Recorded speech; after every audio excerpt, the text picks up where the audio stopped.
the Gassho-Zukuri village of central Japan. Welcome to Shirakawa-Go.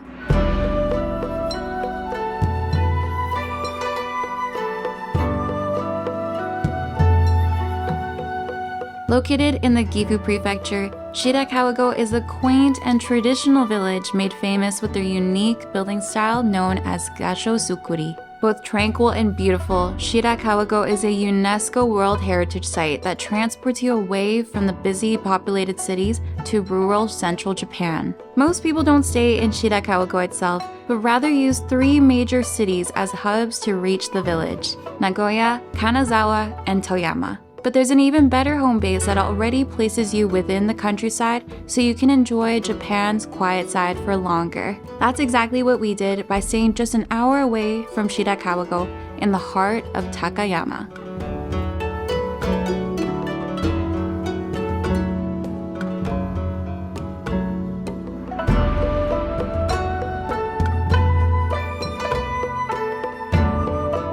As there are no trains leading to Shirakawa-Go, the only way to reach the rustic village is by car or bus, and luckily there are buses running constantly from Takayama. This is where we begin our journey.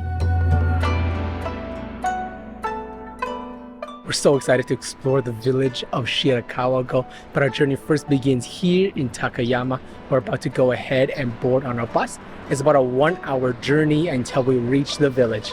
Honestly, so excited for today.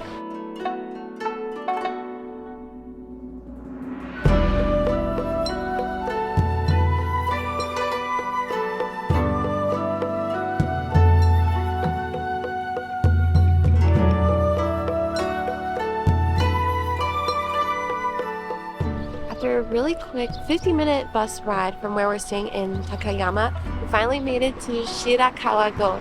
And this is such a beautiful little village. It is so well preserved. Everything here is generally made out of wood. And because of that, I noticed a sign out there that actually talked about if you want to smoke cigarettes, there's only 2 places that you can do it because everything again is made of wood. But so well preserved. I love the historical look of all these different buildings. We just can't wait to just walk around and explore Shirakawa-Go.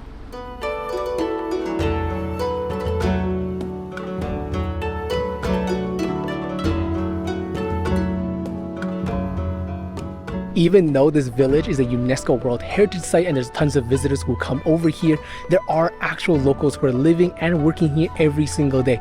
We actually saw a gentleman on his tractor working in the rice fields. I think it's so cool that we are here amongst the locals, but of course that also means we have to be respectful. There are signs everywhere. Sometimes certain houses are chained off because again, that's literally their home. So be respectful when you come over here. Take your photos and video where appropriate.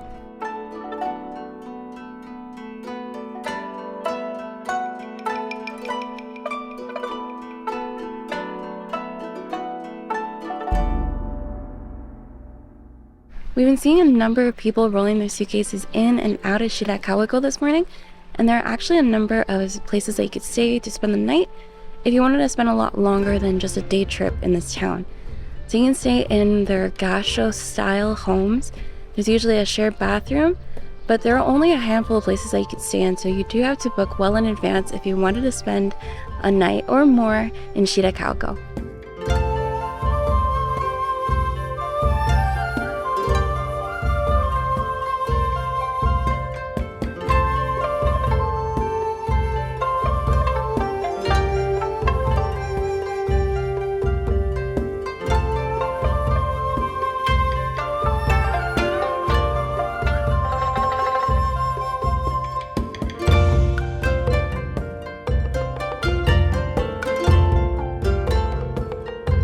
It got a little bit hot outside and we're a little bit tired from walking around, so we decided to hop into this little coffee shop.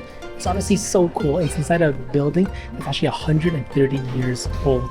So we came over here, grabbed a little coffee, and we have a beautiful view of the mountains, the different grass rooftops, and it's just such a cool experience to be here. I think I like where we're seated too. It's a really cute coffee shop. They actually have a whole bookshelf on one end, and each seat has like these cute little lamps. Everything is so unique, and you get to sit on the tatami mats with a Japanese style chair while facing the gorgeous view.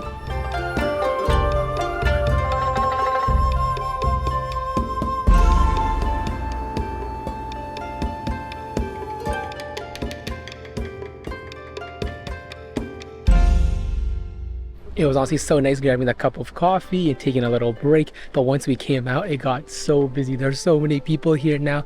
It is pretty cool though, because not only are there little cafes, but there are restaurants, there are souvenir shops. So honestly, you can spend a huge part of your day not just sightseeing, but you can do a little shopping as well.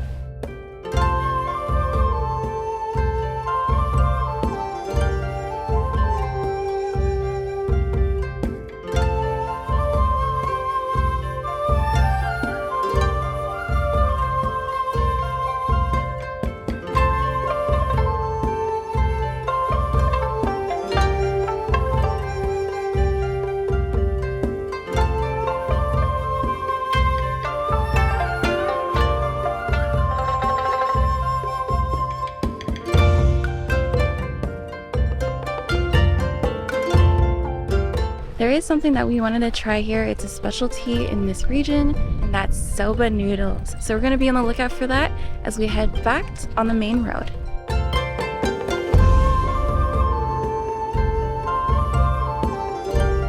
So this village obviously isn't that big, so there already aren't that many restaurants. And as we were walking around, literally none of them were open except for this one right over here, which is actually really well rated, called the restaurant Irori. But there is such a huge lineup. We put our names down and hopefully in the next half an hour we get to eat.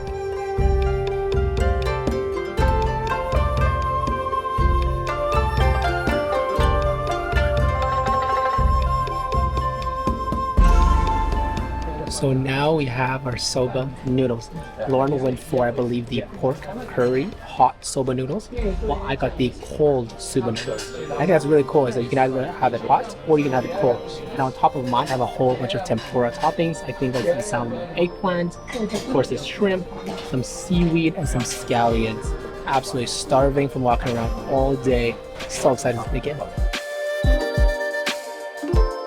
Lunch was so satisfying, and it was exquisite to be able to try soba noodles for the very first time here in Japan, and now we are so energized. We spotted an observatory at the north end of the village. It's actually not long at all, about 10-minute walk on a slight uphill, nothing too bad. So hopefully once we get up there, we should be able to catch a really nice view over the entire village.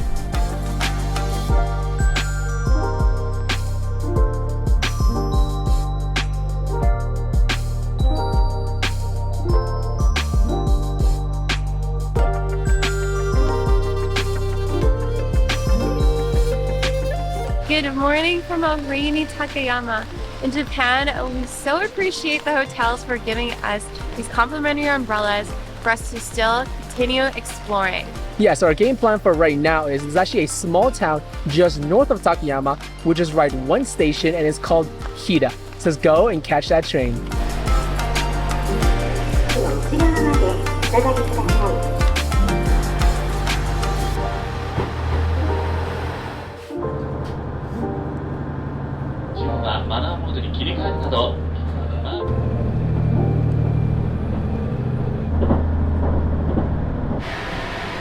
So we made it over to Hida. It was only about a 25-minute train ride from Takayama, and I'm pretty sure that the rain got even harder than when we were over there.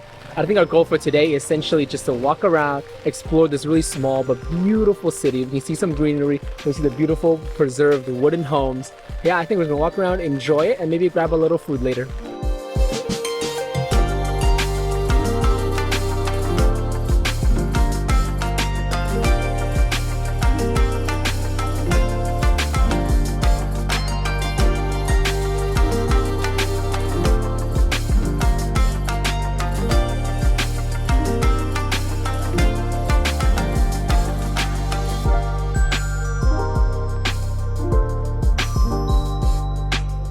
Even though the rain can be a little bit annoying in terms of sightseeing or visiting a new city, but the good thing is we've been walking around for about half an hour and there's almost nobody here. It feels like it's pretty much just us and a few cars. Honestly guys, Hida is really beautiful. Highly recommend coming over here.